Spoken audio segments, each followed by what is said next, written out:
Narito ang mga pinakamainit na balita ngayong tanghali. Bilis ng pagtaas ng mga presyo ng bilihin at serbisyo na natili sa 2.9% noong Enero.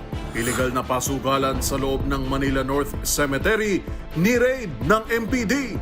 Philippine National Police, Armed Forces of the Philippines at COMELEC lumagda ng Solidarity Pact 100 araw bago ang halalan. Sa NBC TV correspondents, lalaki tinaga ng kanya mismong anak, patay sa Davao City. Sa NBC TV Sports, Pilipinas dinomina ang Korea, Kyrgyzstan sa curling sa pagsisimula ng Asian Winter Games. At sa showbiz pattern, Manny Pacquiao sasabak sa survival reality competition ng Netflix na Physical Asia.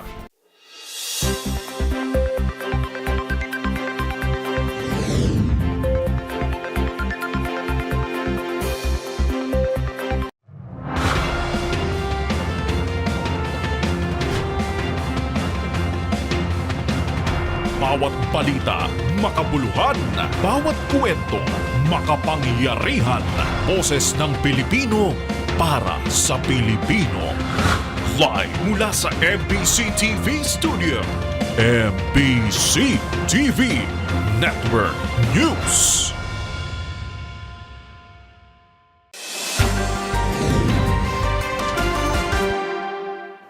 Pilipinas, una sa ating mga balita. Walang naging paggalaw sa inflation rate ng bansa mula Desyembre ng nakaraang taon hanggang sa katatapos lang na buwan ng Enero.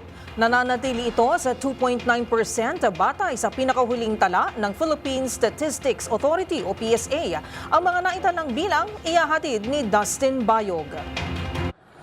Walang naitalang pagbabago sa inflation rate o ang paggalaw sa presyo ng mga bilihin sa bansa sa buwan ng Enero mula sa datos na naitala noong Desyembre ng nakaraang taon.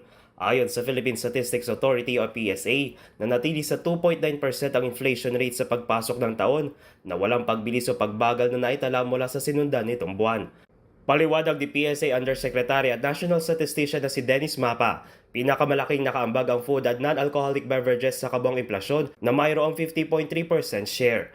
Pangunahing dahilan dito ang gulay at tubers, partikular ang kamatis na sinundan ng karneng baboy at ng isdang galunggong. Bukod dito, nakaambag din sa kabuang inflasyon ng housing, water, electricity, gas at iba pang fuel na mayroong 16.5% share, partikular sa bayad ng renta ng bahay, tubig at ng LPG. Samantala, nakapagtala naman ng 2.8% inflation rate ang National Capital Region na mas mababa na kumpara sa naitalang 3.1% noong Disyembre nakaraang taon.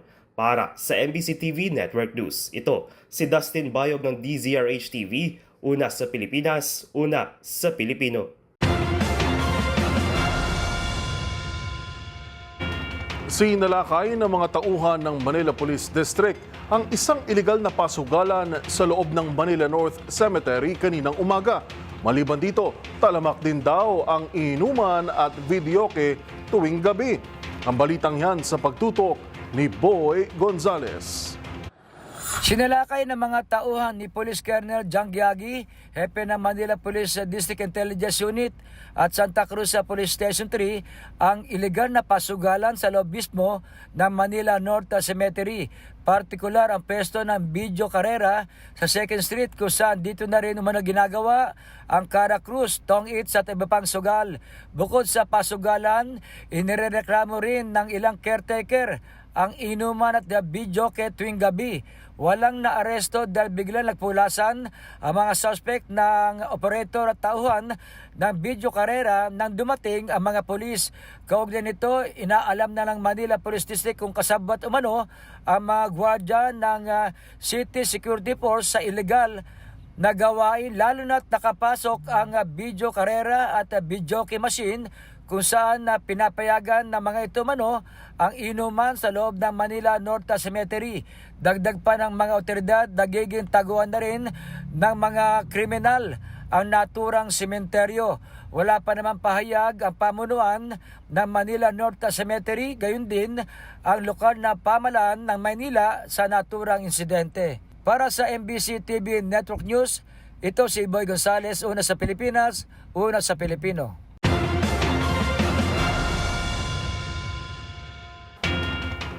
Tinutugis naman ng Presidential Anti-Organized Crime Commission o PAOK ang tila remnants ng mga ipinasarang Pogo Hub na palihim pa rin ang mga operasyon.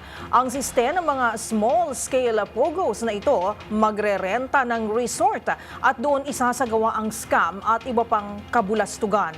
Naritong report ni Kyle Bulyas. Inamin ng Presidential Anti-Organized Crime Commission o PAOK na mayroon pa ring mga pogo na nag-ooperate sa bansa sa kabila ng umiiral na total ban ito noon pang pagtatapos ng taong 2024. Pero paglilinaw ni Undersecretary Gilbert Cruz, small scale na lamang ito at wala na nag-ooperate na kasing laki ng mga nauna nilang ni-raid. Sabi ni Cruz, tinatayang nasa 100 small scale pogo operations ang patuloy pa nilang tinutunton. Naghahalo ito katunying kasi ang ginagawa nila ngayon sa obserbasyon po namin, hindi kagaya na talaga malalakas ang loob na nakalutang itong mga foreign nationals. Ngayon talagang tago sila kung madapuli man natin katunying dun sa operation yan, talaga nag-i-inspection na lang kasi ang ginagawa nila, yung mga Pilipino nandoon nagtatrabaho, nang-i-scam, pero sila sa malayong lugar, katunying parang online monitoring lang ang ginagawa nila. Karaniwang ginagawa umano ng mga small-scale Pogo Hub ay nagrerenta sila ng isang resort kung saan dala na nila ang kanilang laptop at pocket wifi upang doon isagawa ang pang-scam at iba pang illegal na aktibidad. Samantala, problema rin ngayon ng PAOK ang nasa 700 pang foreign national na kasalukuyan pa rin hindi napapadeport at nasa kustodiya pa ng Bureau of Immigration.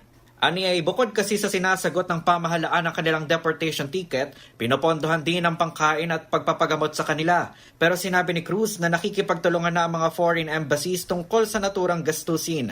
Sa ngayon, ginagamit umano ng immigration ang ni-raid na Pogo Hub sa Pasay City bilang detention facility dahil hindi sasapat ang kanilang pasilidad para sa mga naarestong foreign national na Pogo workers. Paliwanag ni Cruz, upang hindi masayang at mapabayaan ng mga ni-raid na gusali, ipinapagamit ito ngayon sa iba't ibang ahensya ng pamahalaan. Ganito rin ang pinag-aaralang gawin sa mga sasakyang kinumpiska ng mga otoridad sa serye ng raid sa mga illegal na Pogo Hub. Para sa MBC TV Network News, ito si Kyle Bulyas ng DZRH. Una sa Pilipinas, una sa Pilipino. Samantala, mariing pinabulaanan ni dating Interior Secretary Benhur Abalos ang mga aligasyong nagpapagamit umano siya sa mga sindikato kaugnay ng isang malakihang drug operation noong 2022. Git pa ni Abalos, hindi ito nag-atubiling maghain o ng task force nang una nilang makitang ebidensya ng anomalya. Magbabalita si Rose Babiera. Pinabulaanan ng dating kalihim ng Department of Interior and Local Government ang mga paratang na namamanipula at nagagamit ng sindikato. Ang kasalukuyan at dating DILG Secretary, kaugnay ng kasong 6.7 billion pesos siya bubas noong 2022. Sa panayam sa DZRH 2x2 kay former DILG Secretary Benhur Abalos, ipiniliwanag nitong ang Department of Justice o DOJ ang siyang naghain ng mga kasong kriminal laban sa mga naging sangkot sa isinagawang anti-illegal drug operation. Paglilinaw nito, hanggang pag-iimbestiga lamang ang kanyang naging papel sa kaso. Una-una, yung sinasabi nitong si Mr. Domingo na ako raw ay nauto, no, o kung paano na tricked. Ang nagdidemanda sa kanya ang DOJ na hindi na ako . Ang papel ko rito, sabi ko, imbestigahan. At ito lumabas na imbestigahan. Ang DOJ na mismo nagsabi at ang Napolcom. Ang mga akusasyon ay nagmula sa video na inupload ng dating hepe ng PNP Drug Enforcement Group na si retired Brigadier General Narciso Domingo sa kanyang social media, kung saan idinidiin nito na may sindikato sa likod ng kaso na inuuto at ginagamit ang mga opisyal ng gobyerno. Giit naman ni Abalos, makikita mismo sa CCTV ang mga anomalya na nagtulak para agad siyang magpakilos ng task force para mag-imbestiga rito noong siya pa ang nakaupong kalihim ng kagawaran. Maalala ninyo, iisa lang ang sinabi ko sa kanila, res ipsa loquitur. Ang ibig po sabihin nito, mga kababayan, the video speaks for itself. No? Nagsasalita ang video na dapat may ipaliwanag ang mga pulis nito. No? At dahil dito, pinaimbestigahan ko ito sa Napolcom. Buwa tayo ng task force para imbestigahan ito kasama ang PNP rin at imbestiga. Dagdag pa ni Abalos, noong panahon pa niya, seryoso anya siya sa cleansing operation na nagresulta sa halos 33.8 bilyong halaga ng mga iligal na drogang nasamsama sa unang 2 taon pa lamang ng administrasyon. Kabilang na nga rito ang naturang Shabu Bus na aniya ay pinakamalaking drug haul sa bansa. 8 sa 29 na active and retired PNP officials na sangkot dito ang nananatiling at large, kabilang si Domingo na pinaniniwala ang nagtatago ngayon. Si Domingo at 29 na iba pang dati at kasalukuyang miyembro ng PNP ay kinasuhan ng DOJ sa Manila RTC ng paglabag sa Comprehensive Dangerous Drug Act of 2002 dahil sa pagtatanim ng ebidensya at pagdedelay ng prosekusyon ng kaso. Para sa MBC TV Network News, ito si Rose Babiera ng DZRH TV. Una sa Pilipinas, una sa Pilipino.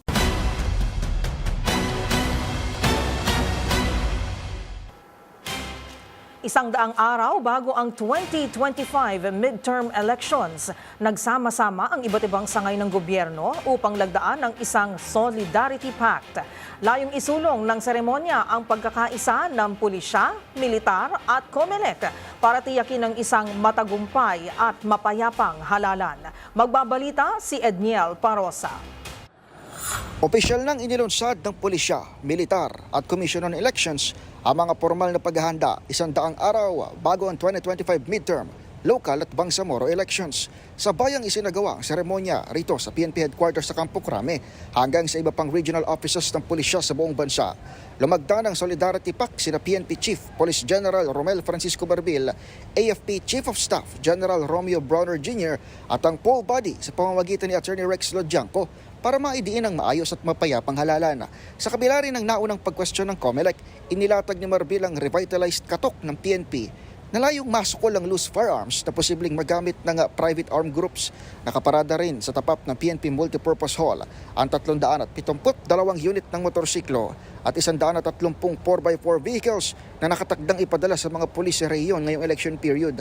Sa bahagi ng COMELEC, ibinida ni Lodianco ang makinang gagamitin sa botohan na nakadisenyo umano para matulungan ng vulnerable sector gaya ng mga senior citizen at PWD, nabatid na baliban sa mga guro, toka ng security personnel na tulungan ng COMELEC para maitawid ang democratic process ng pagpili sa mga lider ng bansa. Ayon kay Marbil, kabilang sa kanilang tutok ngayong taon ay hindi lamang yung karaniwang guns at code, kundi maging laban sa fake news na bagong hamon ngayong eleksyon. Para sa MBC TV Network News, ito si Edniel Parosa ng DZRH. Una sa Pilipinas, una sa Pilipino. Samantala, ibinunyag sa pagdinig ng Tri-Committee ang operasyon ng di umano'y Chinese social media warriors na talamak sa paninira kay Pangulong Bongbong Marcos habang pinapabango naman ang pangalan ni Vice President Sara Duterte. Isa nga sa mga pinangalanan ay ang pinakamalaking Chinese language newspaper. Tinutukan yan ni Milky Regunan. Mayroon umanong coordinated network ng social media accounts ng mga Chinese nationals na aktibong nagpapakalat ng content na kontra kay Pangulong Bongbong Marcos at pabor naman kay Vice President Sara Duterte. Itong prinisinta ng Press 1 PH sa hearing ng TRICOM sa isinagawa na lang investigasyon sa bansa na may pamagat na foreign influence operations at foreign information manipulation and interference. Ayon kay Nicefero Balbedina III, nagpapakalat ng questionabling narratives ang Chinese state media sa tensyon sa West Philippine Sea habang pinaiingay ang social media content na may kaugnay naman kay VP Sara. Sabi ni Balbedina, Marso hanggang Hunyo noong nakaraang taon nang mamonitor ang Chinese state media na aktibong nagpapakalat ng questionabling mga impormasyon tungkol sa West Philippine Sea. Isa dito ang China Daily, pinakamalaking English language newspaper ng China, at ang Media Unlock ng TikTok bilang sources ng AI-generated disinformation content. Paliwanag ni Balbedina, matapos ilathala ng Press 1 PH ang investigative stories sa naturang channel, inulan sila ng mga negatibong komento mula sa mga Pilipino kaya nabura. Muli itong sumulpot kasunod ng pag-usbong ng milyong-milyong followers kahit walang content at ang followers anya ay mula naman sa Spanish-speaking countries na walang interes sa West Philippine Sea, kayang hinala ay mga bot-generated o binili o online growth services. Para sa MBC TV Network News. Ako si Milk Regunan, una sa Pilipinas, una sa Pilipino. Handa umanong gamutin ng bagong PhilHealth CEO ang mga sakit na kinakaharap ng kanyang ahensya. At isa sa kanyang mga unang isusulong ang digitalization ng mga sistema ng PhilHealth. Ang mga detalye sa report ni Leth Narciso.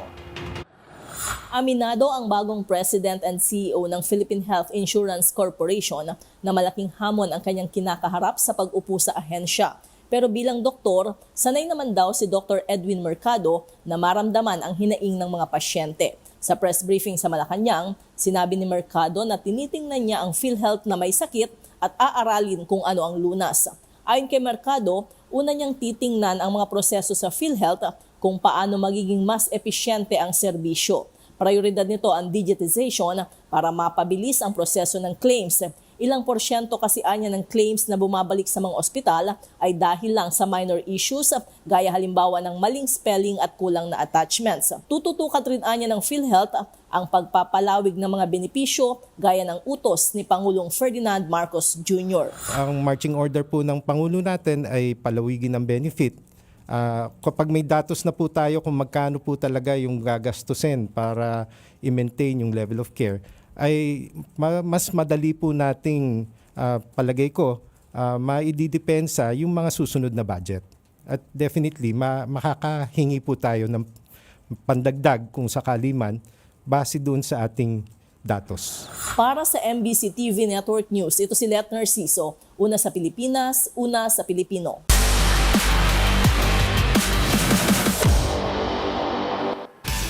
Sa mundo ng curling, ipinamalas agad ng Pilipinas ang dominanteng performance sa pagsisimula ng 9th Asian Winter Games sa Harbin, China. Tinalo kasi ng ating mga pambata ang Korea at Kyrgyzstan sa mixed doubles team event ng sport na curling. Ang mga detalye tutukan sa report na ito. Maganda ang naging simula ng Pilipinas sa pagbubukas ng 9th Asian Winter Games sa Harbin, China kahapon. Tinalo ng tambalang Filipino-Swedish na si Mark Angelo Pfister at Kathleen Doberstein ang Republic of Korea sa mixed doubles team event ng sport na curling. Dominanting 12-6 upset ang naitala ng duo laban sa world number 13 at Asia's top-seeded Ji Hyun Song at Kim Kyung-hae sa Group A face-off. Sinubukan pa ng Koreans na bumawi mula sa kanilang slow start pero nagpatuloy pa ang magandang laro ng Pilipinas matapos makapagdala ng panibagong 5 puntos at maselyohan ng panalo. Kasunod nito, tinalo rin ang tambalan ng pambato ng Kyrgyzstan na si world number 45 Keremet Asanbeva at Eskak Abikiv. 11 mga bansa ang maglalaban-laban para sa curling mixed doubles event na nahati sa 2 grupo. Kasama ng Pilipinas sa Group A ang South Korea, Kyrgyzstan, Kazakhstan at Chinese Taipei, habang ang host na China, Hong Kong, Japan, Saudi Arabia, Qatar at Thailand ang nasa Group B.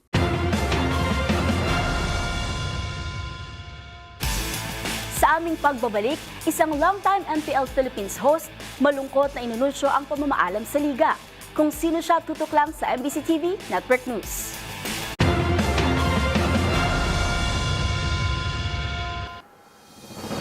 Narito ang mga balitang dapat ninyong abangan. Kampanya laban sa ilegal na pogo hindi pa tapos ayon kay Senator Risa Hontiveros. Sa MBC TV Global, US President Donald Trump iginiit ang pagkontrol sa Gaza sa Palestine matapos ang pinsala ng giyera. Sa Showbiz Spotted, Blackpink member na si Jisoo magbabalik Pinas para sa isang fan event. At sa EO, totoo nga bang nagbo-bloom ang isang tao kapag ito ay in love? Lahat ng yan sa pagbabalik ng MBC TV Network News.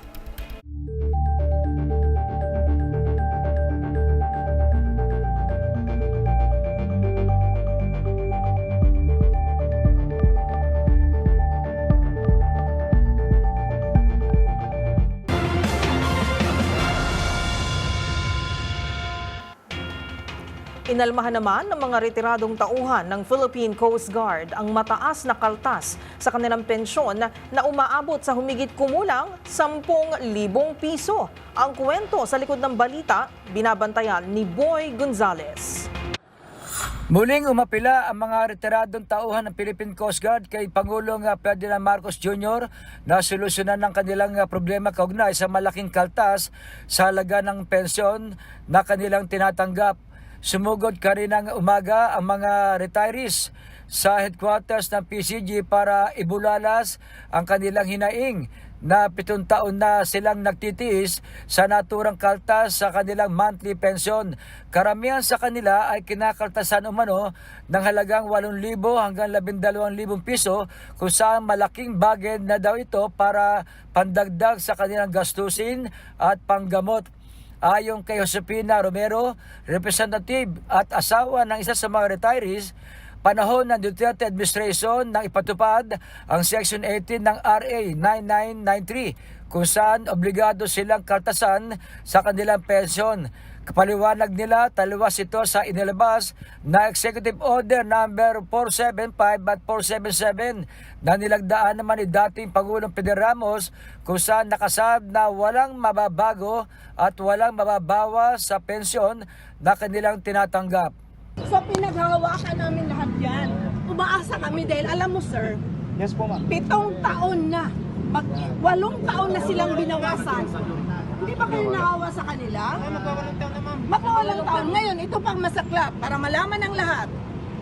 Binawasan sila na walang proper dissemination or consultation. Yes ma'am. Hindi pinaalam. Pagdating nila sa ATM, bawas na ang pension. That's illegal. Para sa MBC TV Network News, ito si Boy Gonzales, una sa Pilipinas, una sa Pilipino. Absolute ban sa Philippine Offshore Gaming Operators o POGO at paghabol sa lahat ng naging bahagi nito.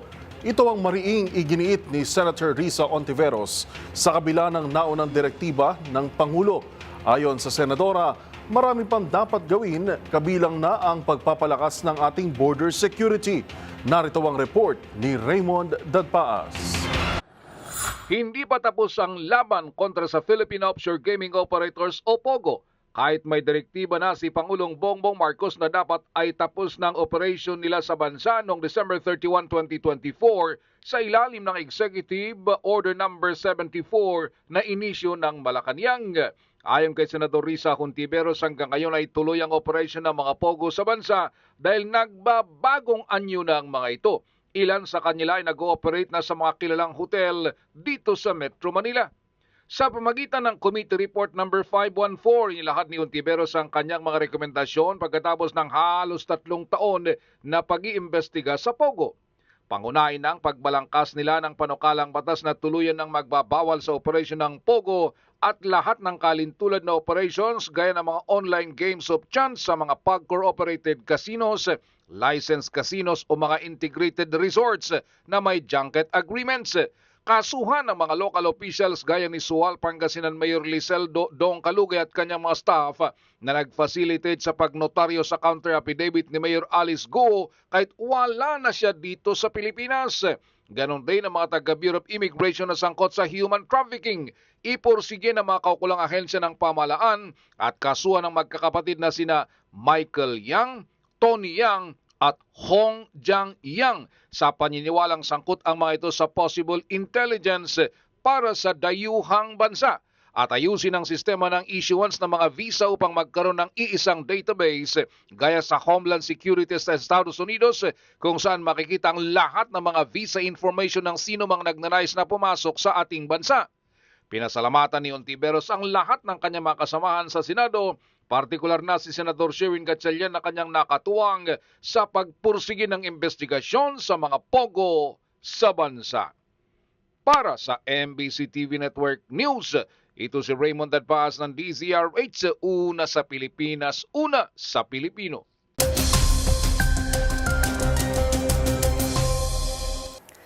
Pilipinas may binabantayan ng pag-asa na cloud formations na nagbabadyang lumapit sa silangan ng Mindanao. Mababa man ang tsansa, hindi inaalis ang posibilidad na lumakas ito bilang isang low pressure area sa mga susunod na araw. Pero sa ngayon, asa ng light to moderate rains sa Cagayan Valley, Cordillera pati na rin sa mga probinsya ng Aurora, Quezon at Camarines Norte dahil sa amihan. habang sa rest of Luzon kabilang ang Metro Manila at isla ng Palawan, lalo na sa southern sections, asahan ng bahagyang maulap hanggang sa maulap na panahon na may pulu-pulong pag-ulan. Samantala, easterlies ang magdadala ng mataas na tsansa ng thunderstorms sa northern Samar, southern Leyte, gayon din sa Caraga at Davao Oriental. Magiging makulimlim naman for the rest of eastern Visayas at Mindanao. Sa pagtaya ng pag-asa simula bukas ay muling magbabalik ang shear line. Mas magiging malaki ang scope of area nito, kaya naman magpapaulan ito mula Luzon pababa ng Mindanao, partikular sa NCR, Calabarzon, Mimaropa, Visayas pati na rin sa Caraga at Northern Mindanao. Pagsapit naman ng Sabado, bahagyang aangat ang shear line at makakaapekto na sa halos buong Luzon. At yan muna ang latest sa lagay na ating panahon ngayong araw ng Miyerkules. Tandaan, makinig sa ulat, manatiling mulat at palaging mag-iingat. Para sa MBC TV Network News, ito si Arnold Herrera ng DZRH TV. Una sa Pilipinas, una sa Pilipino.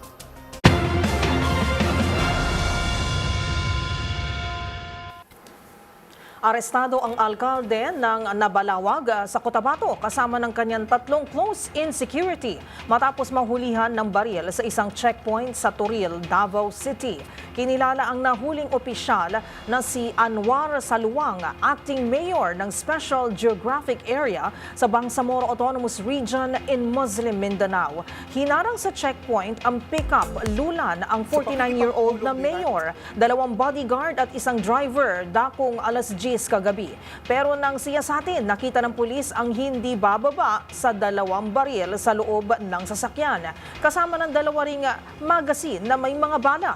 Katwiran nito, dadalo sila sa isang training kasama ng iba pang alkalde ng BARM na nakatakda bukas, Pebrero 6. Pero wala silang maipakitang permit mula sa COMELEC para sa exemption sa gun ban. Dinala ang mga naaresto at mga nakumpiskang armas sa Toril Police Station.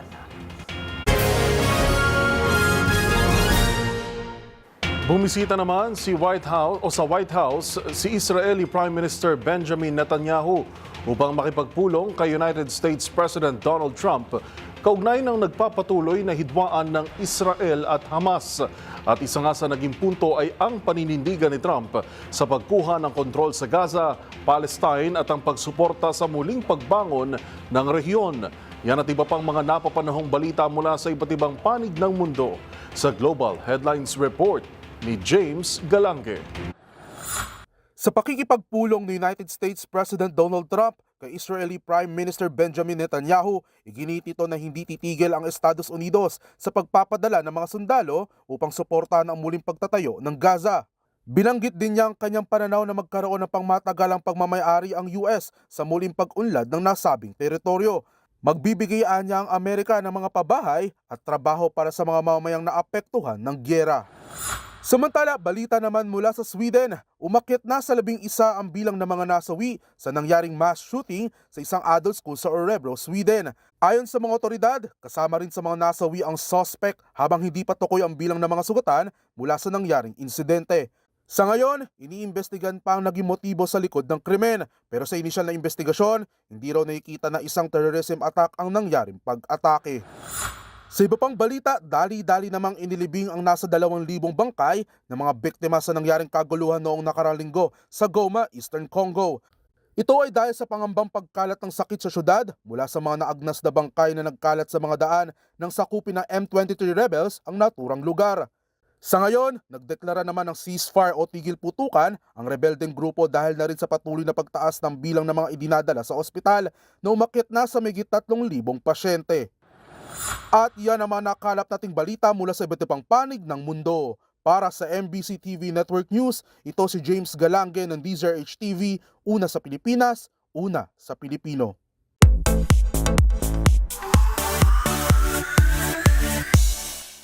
Sa mundo ng K-pop, ihanda ng Ipon, Philoblinks, kasabay kasi ng nalalapit na release ng debut solo album ni Blackpink Jisoo, inanunsyo na rin ng South Korean superstar ang kanyang first solo tour. Narito ang aking report. Lights, Love, Action! Yan ang title ng first ever solo fan meet tour ni Blackpink, Jisoo. At good news, fellow Blinks, dahil kasali rito ang Pilipinas. Pero bukod sa bansa, bibisita rin ng South Korean superstar sa Bangkok, Tokyo, Macau, Taipei, Hong Kong at Hanoi, Vietnam. Sa ngayon ay wala pang detalye tungkol sa date, venue at presyo ng tickets para sa Manila tour na ilalabas sa Jisoo app. Una dito, nirelease na rin ng K-Idol ang track list ng kanyang first solo mini-album na nakatakdang ilabas sa Valentine's Day. Kabilang dito ang Earthquake, Your Love, Tears, at Hugs and Kisses. Bukod sa pagiging Blackpink member, si Jisoo ay isa ring aktres. Taong 2021 ang bumida ito sa Snowdrop kasama si Jung Hae-in. At sa darating ni February 7, ilalabas naman sa Prime Video ang pinagbibidahan nitong zombie drama series na Utopia. Mga gunita na kamakailan lang, laman din ng mga balita ang pagpirma ni Jisoo ng solo record deal sa Warner Records. At sa aking pagbabalik, Manny Pacquiao sasali sa isang Korean survival show. Manatiling nakatutok dito lang sa MBC TV Network News, BRB.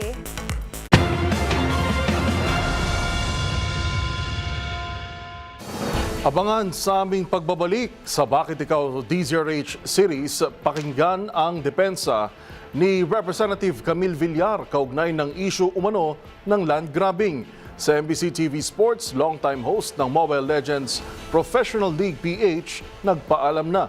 At sa showbiz spotted senatorial at mambansang kamao, Manny Pacquiao sasabak sa panibagong laban sa labas ng politika. Yan at marami pang iba sa pagbabalik ng MBC TV Network News.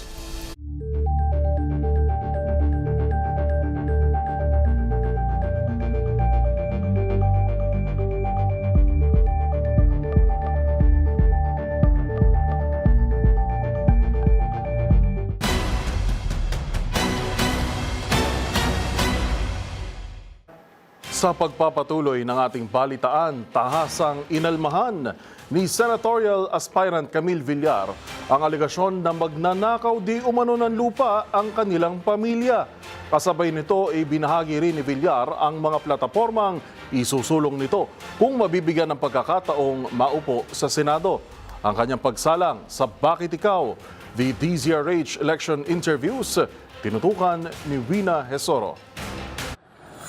Hindi naman po totoo yan. Hindi po kami nagnanakaw. Yan ang iginiit ni Camille Villar nang tanungin sa aligasyon sa kanilang pamilya na sila ay nagnanakaw ng mga lupa. Sa Bakit Ikaw series ng DZRH para sa midterm elections, binigyang diin ni Las Piñas Representative Camille Villar na hindi totoong nagnanakaw o may ninanakaw silang lupa sa mga magsasaka o agricultural lands. Ayon kay Camille, matagal na umano ang mga ganoong aligasyon sa kanilang pamilya, ngunit naninindigan siyang wala silang ninanakaw. Lahat umano na ginagawa ng kanilang kumpanya ay legal at sang-ayon sa batas.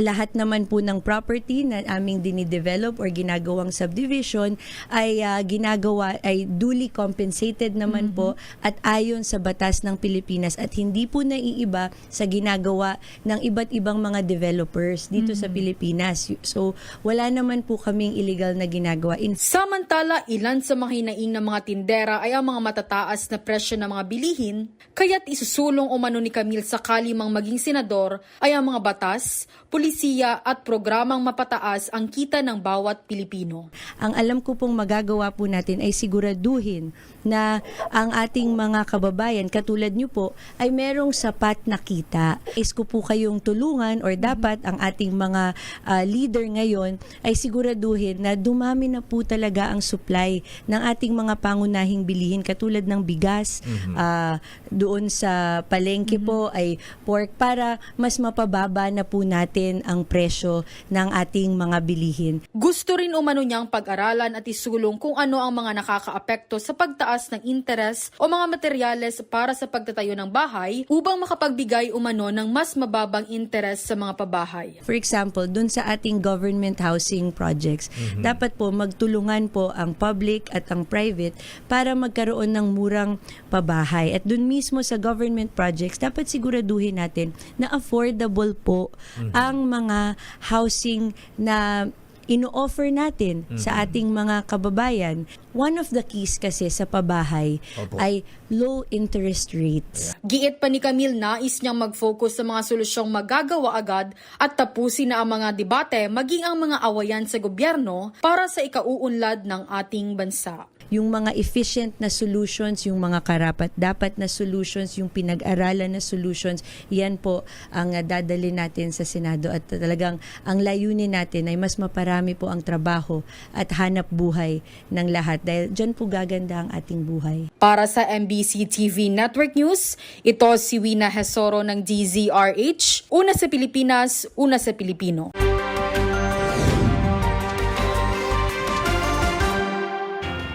Sa iba pang balita, patay ang isang lalaki sa Davao City matapos itong tagain ng kanya mismong anak.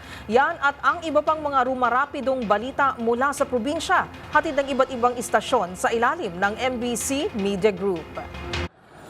Balita mula sa Davao City. Dead on arrival sa pagamutan ng biktimang ama na pinagtataga ng itak ng kanyang sariling anak matapos magtamo ng maraming sugat sa iba't ibang bahagi ng katawan. Alas 7 ng gabi, Pebrero 4, 2025 sa Purok Tisa, Barangay Talandang, Tugbok District, Davao City. Sa report ng Los Amigos Police Station, kinilala ang biktima na si alias Rolando, 60 anyos, habang ang anak na suspek na kilalang si alias Ray, 26 anyos. Sa inisyal na investigasyon, ayon sa kwento ng kapitbahay, pareho umanong dumalo ang dalawa sa isang birthday party ng kanilang kapitbahay. Ngunit pagdating sa bahay ng kapatid ng suspek na anak din ng biktima, biglang nakarinig ang kapitbahay na si alias Elisa ng isang ingay. Dagdag pa nito, matapos ang kaguluhan, nakita nito ang suspek na lumabas sa kanilang bahay na duguan at nagtamo ng mga sugat at sinabi ng suspek na pinatay niya ang kanyang ama dahil inunahan siya. Ngunit ayon sa 14 anyos na apo ng biktima, ibinunyag niya sa mga otoridad na sinadyang sinugatan ng kanyang tiyuhin ang sarili kaya may sugat ito. Sa ngayon, ginagamot ang suspek sa Southern Philippines Medical Center o SPMC dahil sa mga sugat ito. Para sa MBC TV Network News, ito si June Soter. Una sa Pilipinas, una sa Pilipino. Patay ang isang magsasaka matapos pagbabaril ng mga armadong lalaki sa Sitio Video, Barangay Kudkud, lungsod ng San Carlos, Negros Occidental. Ang biktima kinilala na si Jerry Caballero, 41 anyos, residente ng nasabing lugar. Ayon kay Police Lieutenant Colonel Basman Macarangal Jr., hepe ng San Carlos City PNP, si Caballero ang pinasok na sa kanyang bahay at pinagbabaril ng hindi pa nakilalang suspect. Sa ngayon, patuloy pang investigasyon ng kapulisan kung sino ang may kagagawa ng nasabing krimen at kung ano ang motibo. Para sa MBC TV Network News, ito si RH46 Rex Cantong, una sa Pilipinas, una sa Pilipino. Arestado ng otoridad ang 6 na mangingisda sa bayan ng San Antonio Norte, Samar ng aktong mahulang mga ito sa paggagamit ng kompresor. Paliwanag ng PNP, ito ay paglabag sa Section 6 Unauthorized Fishing ng Republic Act No. 10654. Sa kabila na ipinagbabawal ang paggagamit nito, ngunit napag-alaman ng maraming mangingisda pa rin ang gumagamit na nasabing kompresor. Nahuli ang 6 sa isang seaborne patrol ng otoridad. Gamit ng mga ito ang isang motorized bangka at naroon sa bangkang illegal fishing para Pernalias. Matapos na makatanggap ng impormasyon, ang otoridad agad na naglunsar ng nasabing operasyon doon sa nasabing lugar. Dinala ang mga nahuling mangingisda sa San Antonio Municipal Police Station at nakatakdang humarap sa karampatang kaso. Mula sa MBC Network News, RH34 Jane Galit Bantayan, una sa Pilipinas, una sa Pilipino.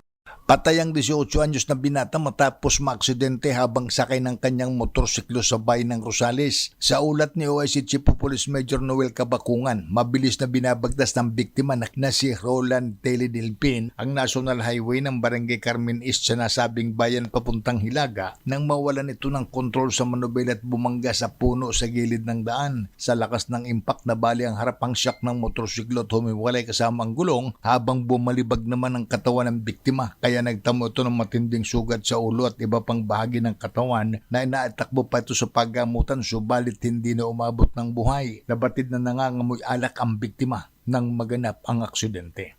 Para sa MBC TV Network News, ito si Freddy Pardo RH34, una sa Pilipinas, una sa Pilipino. Maliban sa natural glow at moisture na hatid ng tubig sa ating mga balat, alam nyo ba na may isa pa palang cheap at affordable na paraan para ma-achieve ang blooming face mo? Lumalabas kasi sa mga pag-aaral na ang mga taong kinikilig at masaya sa kanyang buhay, pag-ibig, ay nagmamanifest din sa kanyang muka. Kaya kung naghahanap ka ng sign para magmahal ulit at papasukin sa iyong buhay ang panibagong special someone ngayong Love Month, kaya pala blooming ang ating showbiz angel kanina. Tutukan ang report na ito. Isa ka ba sa mga taong may daily skincare routine para ma-achieve ang inaasam-asam na glass skin tulad ng mga napapanood natin sa mga K-dramas? Alam mo ba na ang glowing skin na hinahanap mo ay hindi palaging kailangan pagkagastusan ng iba't ibang serum, cream at kung ano-ano pang pamahid? Kasi kung minsan, ang secret ingredient pala rito, walang iba, kundi pag-ibig. Ayon sa dermatologist na si Dr. Jennifer Linder, may positibong physiological changes na nangyayari sa ating mga katawan kapag tayo ay in love. Una na rito ay ang feel-good hormone na dopamine na nagtitrigger ng blood flow na nagre-resulta sa natural skin glow at repairs ng ating cells. Pangalawa, kapag tayo ay in love, papasok rin sa eksena ang oxytocin, isang hormone na nakapagpababa ng stress at lumalabas sa tuwing may intimate moments kayo ni crush. Ibig sabihin kapag nandyan ang supportive presence ng ating crush o di kaya naman ang ating partner, napapanatiling mababa ang stress hormone na cortisol na karaniwang iniuugnay sa sebum production at mabagal na paghilom ng mga sugat. Sa pangmatagalan, ang consistency sa isang masayang relasyon ay nagdudulot ng natural glow at pagbagal ng aging process at skin damage. Kaya ano pang hinihintay mo? Magpapansin na kay crush dahil hindi ka lang sasaya, kikinis ka pa!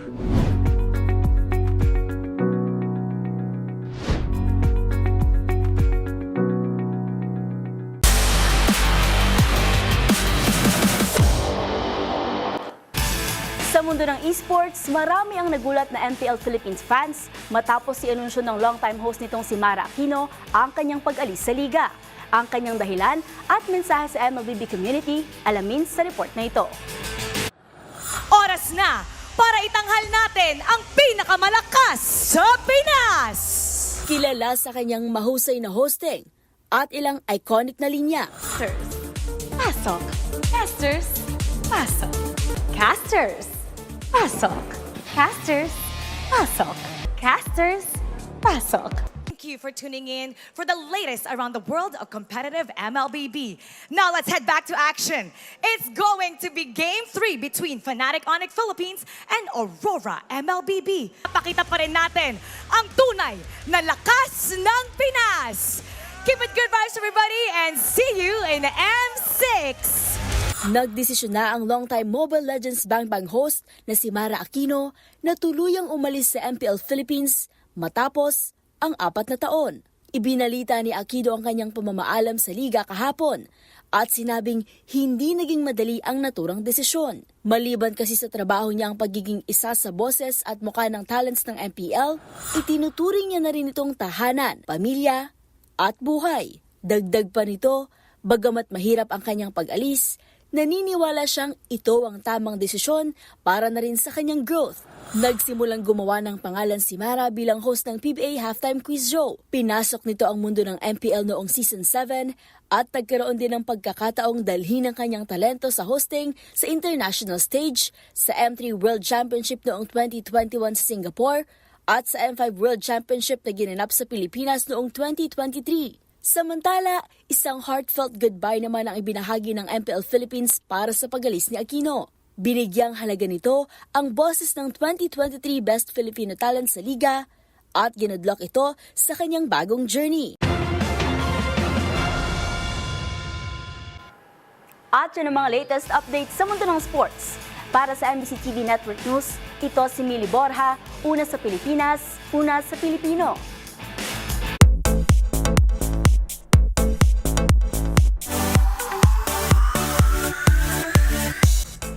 Isa ka ba sa mga napasigaw sa mga matitinding challenge na ipinagawa sa hit survival reality competition na Physical 100?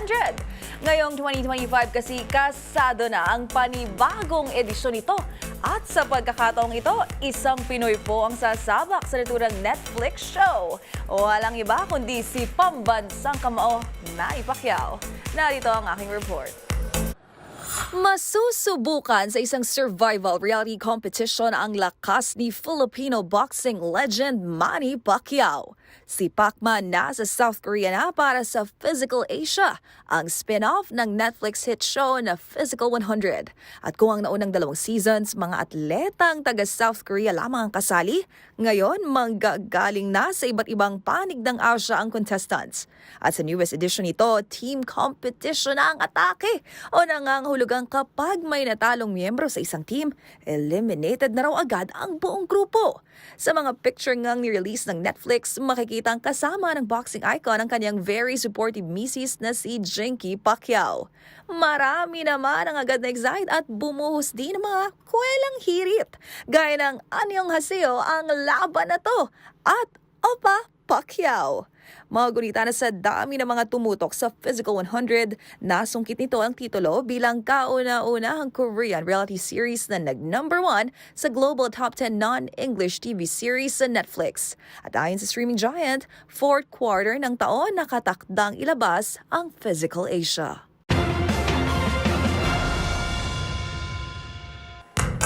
Para sa MBC TV Network News, ito po yung Showbiz Angel, Angelica Cosme ng DZRH TV. Una sa Pilipinas, una sa Pilipino. Uy, mukhang kaya rin ni Yuvel sumabak sa Physical Asia. Balik sa inyo, Miss Karen and Yuvel. Parang laukan si Yuvel. Maraming salamat, Showbiz Angel. At iyan na po mga nakalap naming balita ngayong araw ng Miyerkules. Ito si Yuvel Reyes. At ako naman po si Karen Oyong. Magkita-kita tayong muli bukas araw ng Huwebes para sa mga balitang makabuluhan, mga kwentong makapangyarihan. Hatid ang boses ng Pilipino para sa Pilipino. Ito ang MBC TV Network News. Una sa Pilipinas, una sa Pilipino.